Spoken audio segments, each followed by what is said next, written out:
नाजरीन आदाब। आज आपका अपना यूट्यूब चैनल खबरों का सफ़र आपको हिंदुस्तान में शीयत के दुनिया के कदीमी और तारीखी कस्बा जायज़ लिए चलता है, जहां मुहर्रम का चांद निकलने के बाद निकलने वाले जुलूस और होने वाली मजलिसों की एक झलक आपको दिखाते हैं। जहां पुरानी रवायतों और बुजुर्गों के मुकर्रर किए गए तौर तरीकों से अय्याम अज़ा की मजलिसों और जुलूसों का एहतमाम सदियों से होता चला आ रहा है। अपने मोबाइल पर इस वक्त जो ये मातमी जुलूस आप देख रहे हैं, ये जायज कस्बे के सदियों पुराने मुहर्रम का एक तारीखी मातमी जुलूस है, जिसमें बड़ी तादाद में अज़ादार काले लिबास के साथ शिरकत करते हैं। और यही बात मुहर्रम की चांद रात के इस जुलूस को कस्बे का मखसूस जुलूस बनाता है।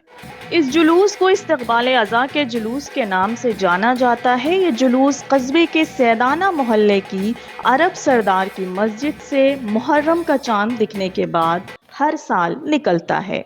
ये जुलूस अपने तयशुदा रास्तों से होता हुआ अब इमाम बाड़ा बड़ा दरवाजे पहुंच गया है।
निकला है फलक पर गुल अज़ादारों में है, और समझा न कोई रुतबा रहमत के नवासे का, जैसे पुरगम नौहा।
जुलूस में इमाम हुसैन के चाहने वाले हर मजहब व मिल्लत के लोग बड़ी तादाद में देखे जा सकते हैं। इमामबाड़ा सरकारी हुसैनी पर पहुंच गया है, जहां जुलूस का इख्तिताम होते ही अशरे की पहली मजलिस शुरू हो गई है, जिसे जाकिर अहले बैत जनाब सईदुज़्ज़मा साहब खिताब कर रहे हैं।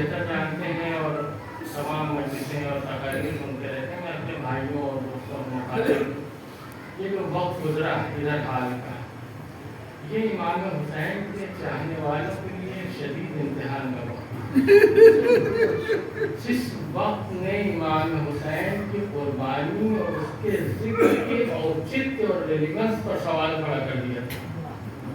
इमाम हुसैन के चाहने वालों ने न सिर्फ जान की कुर्बानियां पेश की, बल्कि जिक्र इमाम हुसैन की अफादियत को फिर उजागर किया। ये मामूली बात नहीं है इस जमाने में कि जितना हमारी तमाम मजालिस लोगों तक पैगाम हुसैन नहीं पहुंचा पा रही थी, उतना सिर्फ 12 दिन के इस जिहाद में हुसैन की कुर्बानी को एक मर्तबा फिर आफताब की तरह रोशन कर दिया।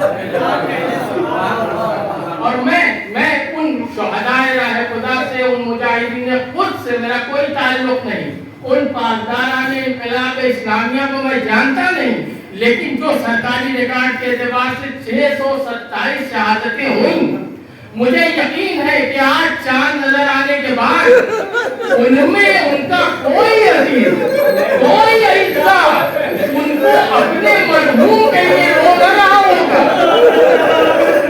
सिर्फ अगर किसी प्रक्रिया हो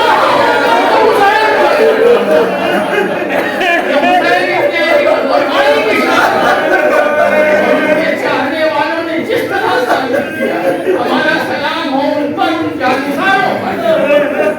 इरशाद है, परवरदिगार आलम ने इरशाद फरमाया कि हम तुम्हें आजमाएंगे और बिना शुबह हर आदमी की आजमाइश की जाएगी।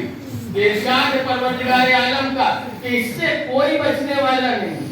आजमाइश अल्लाह ने कहा होगी, और ये सिर्फ हमारे यहाँ मैं बात करूं कि इस्लाम की ही है, ऐसा नहीं। हर जगह कहीं से इम्तिहान के नाम से कहा जाता है और पुकारा जाता है, कहीं परीक्षा के नाम से जिक्र होता है कि इम्तिहान इंसान का होगा। अल्लाह ने भी पैगाम किया कि तैयार रहना, आजमाइश होगी। लेकिन हम और आप आजमाइश के मानी जो समझते हैं वो दूसरे हैं। हमारी नजर में आजमाइश का मतलब ये होता है कि हम जाने कि आप किस लायक हैं, इसलिए आपको हम आजमाएंगे कि کہ ہمیں یہ علم ہو جائے کہ آپ کی لیاقت کیا ہے، لیکن یہ تو تب ہو کہ جب ہم اور آپ آزمانا چاہ رہے ہیں۔ یہاں پر اعلان اس کی طرف سے ہے جو نتیجے سے باخبر ہے، جسے معلوم ہے کہ آپ اس کی کسوٹی پر کتنا کھڑے اتریں گے۔ وہ جانتا ہے کہ آپ اس امتحان میں کتنے نمبر لائیں گے، مگر کہہ رہا آزمائیں گے، آزمائیں گے۔ یہ ہمارا تصور ہے کہ ہم جاننا چاہتے ہیں کہ آپ کی لیاقت کیا ہے، آپ کی قابلیت کیا ہے، اس لیے امتحان لیتے ہیں۔ لیکن آپ یاد رکھیں ہر جگہ امتحان کے یہی معنی نہیں ہوتے۔ کئی جگہ امتحان آپ کو اس احساس کے دلانے کے لیے ہوتا ہے کہ آپ میں یہ کمی ہے۔ ٹیچر اپنے بچے کا امتحان اس لیے نہیں لیتا کہ وہ اس کی قابلیت کو سمجھے، بلکہ اس لیے بھی لیتا ہے کہ وہ بچہ اپنے نقص کو سمجھے۔ اگر امتحان نہ ہو تو بچہ یہ نہ جانے کہ مجھے کیا آتا ہے کیا نہیں آتا۔ اللہ نے امتحان کا وعدہ اس لیے کیا کہ وہ چاہتا ہے کہ آپ اپنے نقص کو سمجھیں، اور یہ نقص آپ کی ترقی کا سبب بنے گا۔ اگر امتحان نہ ہوتا تو ہم اور آپ سمجھ ہی نہ پاتے کہ کون ہے جو اس منزل امتحان میں ثابت قدم رہ سکتا ہے۔ اگر امتحان اور آزمائش نہ ہوتی تو ہر جنگ جیتنے والے سارے بہادر ایک برابر ہوتے۔ اگر پیغمبر اکرم کو ہر جہاد اور ہر غزوے میں بآسانی جیت حاصل ہو رہی ہوتی تو سب مجاہد ایک درجے کے ہوتے۔ توجہ کریں، لہذا ضرورت ہے کہ وقت اور مشکل کو اور کڑا کیا جائے تاکہ وہ چہرے سامنے آئے کہ جو اس مشکل گھڑی میں بھی ثابت قدم نظر آئے۔ اور مان لیجیے کہ 100 مجاہدین میدان میں ہیں اور وقت کٹھن ہوا، 50 کے پیر اکھڑ گئے، 50 ثابت قدم ہے، تو یہ تو ظاہر ہوا کہ 50 امتیازی حیثیت رکھتے ہیں 50 پر۔ ابھی یہ نہ پتا چلا کہ ان 50 میں کون۔ لہذا ضرورت ہے کہ وقت اور کڑا کیا جائے، مشکلیں اور بڑھائی جائے، سختیوں میں اور اضافہ کیا جائے۔ لہذا آپ کو وقت آئے گا کہ 25 بچیں گے۔ اور یہاں تک آپ سب معمولی میتھمیٹکس سے واقف ہیں، وقت کی کٹھنائی اور شدت مصیبت کو بڑھایا جا رہا ہے، اور یہاں تک کہ صرف 2 فرد نظر آئے، صرف 2 سپاہی میدان میں نظر آئے تو ان کو تو ممتاز سمجھا 98 کے مقابلے۔ لیکن اب ہماری آنکھ پیاسی ہے کہ ہم اس فرد فرید کو دیکھیں کہ جو ان 100 پر ممتاز۔ لہذا کچھ جنگیں ایسی بھی نظر آئیں کہ جس میں پیغمبر کا ساتھ چھوڑ کر سب چلے گئے، صرف ایک تلوار چمکتی رہی۔ اگر وقت اتنا کٹھن نہ آتا تو وہ ذات، وہ مجاہد پردے میں رہتا، ہم نہ جانتے کہ وہ تلوار کس کی ہے۔ لہذا وہ چہرہ ظاہر ہونا چاہیے۔ اب ایک اصول ہے دنیا کا اور کلیہ ہے کہ جس کے رتبے ہے سوا اس کو سوا ممکن ہے، کہ جو جتنا بڑا ہے، جس کو اللہ نے جتنی صلاحیتیں دی ہیں، اس اعتبار سے اس کا امتحان بھی شدید ترین ہوگا۔ یہ دنیا کا بھی اصول ہے اور مذہب حقہ کا بھی اصول ہے کہ جس آدمی کو آپ بلند مرتبہ سمجھتے ہیں، پیش خدا اگر وہ بلند ہے تو اس کا امتحان بھی شدید ترین ہوگا۔ اسی لیے کہا گیا کہ اولیاء اور اوصیاء اور پیغمبروں کو جو امتحان کا سامنا کو کرنا پڑا وہ عوام الناس کو نہیں کرنا پڑا۔ اسی لیے پیغمبر اکرم نے، بس آپ توجہ رکھیں، میں بہت جلدی اپنی بات تمام کرنا چاہتا ہوں۔ اسی لیے پیغمبر اکرم کی ایک حدیث ہے جس میں آپ نے فرمایا کہ مجھ پر جتنی ایذا گزری اس نہ کسی، نہ اولین میں سے کسی پر اور نہ آخرین میں سے کسی پر۔ دیکھیں آپ سب اپنے لوگ ہیں، پیغمبر کا ارشاد ہے مان گئے، पैगंबर ने कहा और अफजलुल बशर हैं, लिहाजा इम्तिहान और मुश्किल भी सबसे संगीन उन्हीं के सामने आई होगी। आप यकीन करते हैं, लेकिन मैं कहता हूँ कि नबियों के वाक़यात ऐसे भी हैं कि किसी को जलते हुए तेल में उबाल दिया गया, यहया का सर कलम किया गया, जकरिया को आरे से चीर दिया गया। तो अब आपके अलावा मैं कहीं और ये बात पेश करूं किसी दूसरे मजहब के आदमी के सामने कि सबसे शदीद इम्तिहान और सबसे बड़ी मुश्किल पैगंबर के सामने आई, तो वो क्यों कर मानेगा? इंसान मानता है या तो यकीन से या मुशाहिदे की बुनियाद पर। हमने देखा हो तो माने, लिहाजा अब हमारी जिम्मेदारी है कि हम बरबिनाए वाक़या ये साबित करें कि पैगंबर से ज्यादा मुश्किल किसी के सामने नहीं आई। तवज्जो रखें जो अर्ज़ करना चाहता हूँ कि लिहाजा अब एक वाक़या पेश करें कि पैगंबर के साथ ये हुआ, पैगंबर के साथ ये हुआ, और मैं गारंटी से कहता हूँ कि कोई कितना भी बड़ा आलिम दीन हो, कोई कितना भी बड़ा मुक़र्रिर हो, लेकिन इस सवाल पर कि बरबिनाए वाक़या बताइए कि अफजलुल बशर पैगंबर अकरम पर सबसे ज्यादा मुसीबतें पड़ी, साबित नहीं कर सकता। अगर आप सवाल करें तो उसकी ज़बान लड़खड़ाने लगेगी, वो गूंगा हो जाएगा कि बरबिनाए वाक़या कैसे पेश करें। कुरान और हदीस आपके लिए यकीन की मंजिल में है, सबके लिए नहीं है। और कोई मुक़र्रिर मज़हब इस्लाम का अगर उससे सवाल कर दिया जाए कि साबित करो कि बरबिनाए वाक़या पैगंबर अकरम सबसे ज्यादा सख्त, मुश्किल और इम्तिहान से गुजरे, तो नहीं साबित कर सकता। अगर वो रसूल को हुसैन से अलग करके देखता है,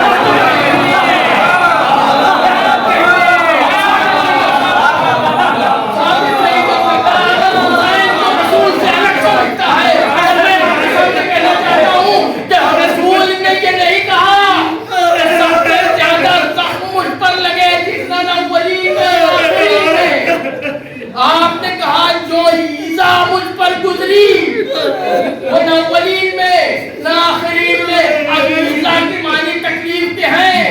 आप बेहतर साहिबान औलाद तशरीफ फरमा है, आप अपने भाई से अंदाजा कर सकते हैं, अपनी माँ से अंदाजा कर सकते हैं कि अगर बेटा गिरा तो बाप को ईज़ा पहुंची कि नहीं पहुंची।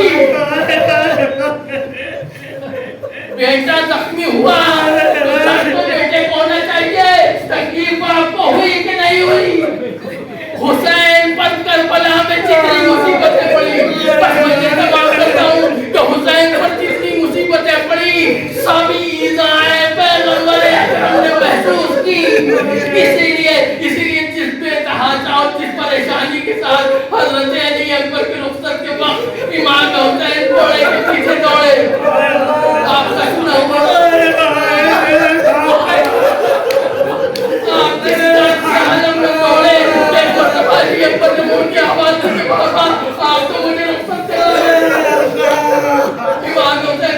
बेटा अगर तुम साहिब औलाद होते तो समझते, अब जब तक तुम्हारा सामना हो तो मुड़ मुड़ कर देखते रहना।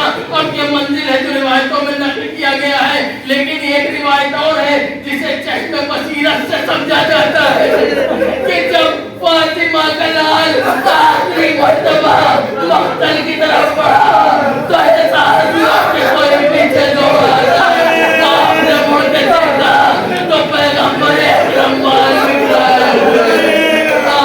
देते हैं मेरे लाल तूने सब